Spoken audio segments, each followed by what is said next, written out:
The arrest that shook a city. Rachel Carter's hands trembled as she clutched a receipt, staring into the cold, unyielding eyes of Officer Karen White. 8 months pregnant.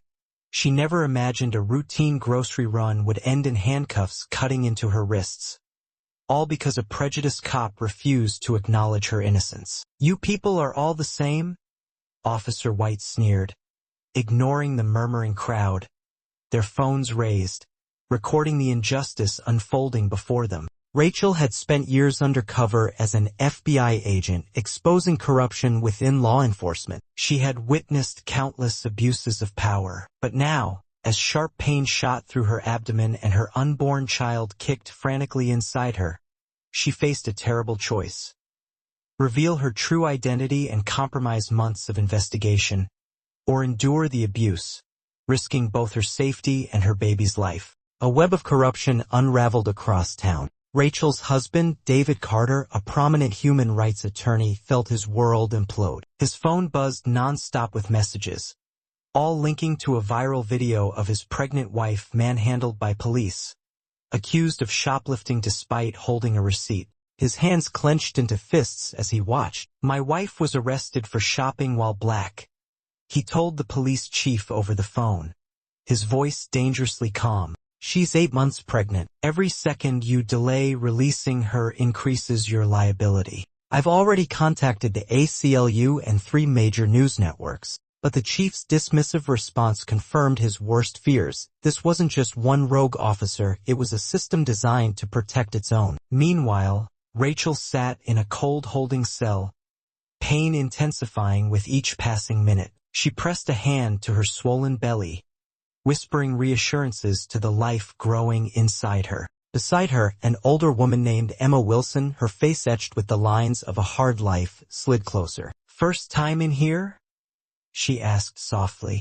"Hopefully the last," Rachel managed through clenched teeth as another contraction gripped her. Emma saw it instantly. "You're in labor," she said, eyes flashing with urgency. She stood, raising her voice. "Guards, she needs a doctor now." The guard barely looked up. "Doctor comes in the morning. Rules are rules." He turned back to his magazine, indifferent to the life at risk. Rachel's mind raced. Exposing her FBI status could blow the entire operation wide open, but staying silent could cost her baby's life. The breaking point. Back at her desk, Officer White hesitated as she typed up the arrest report. Something about Rachel nagged at her. She wasn't like the usual suspects. Her composure, her precision, her quiet dignity. A message flashed on her screen. "Target secured." "Good work." It was from her superior, Lieutenant Steele. White frowned. Since when did he take a personal interest in routine shoplifting cases?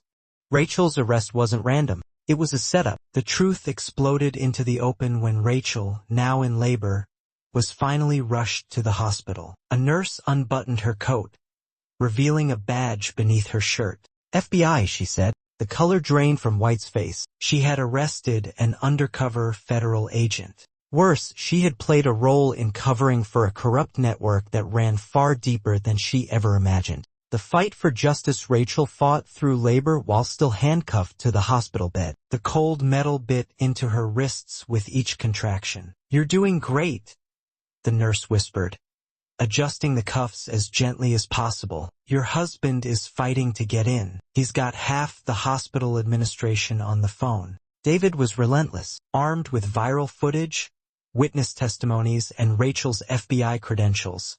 He turned the wrongful arrest into a firestorm. Officer White was arrested, but that was just the beginning. Lieutenant Steele's corruption network began unraveling like a house of cards.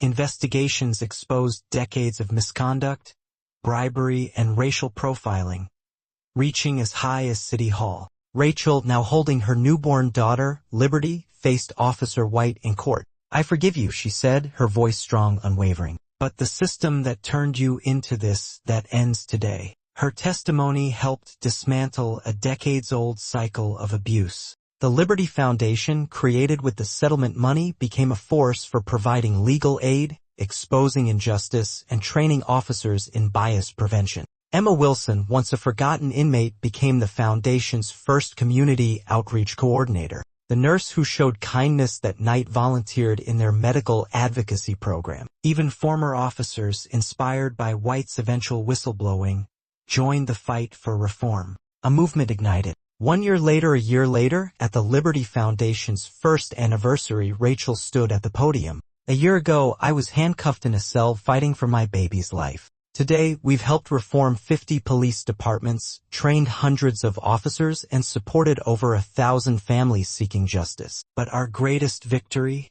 Proving that change is possible when we stand together." The system that once silenced voices like hers now faced unprecedented accountability. And as Rachel watched her daughter sleeping peacefully in David's arms, she knew justice wasn't just a word. It was a promise. If this story moved you, help us reach more people. Like, share, and subscribe to Real Life Stories now.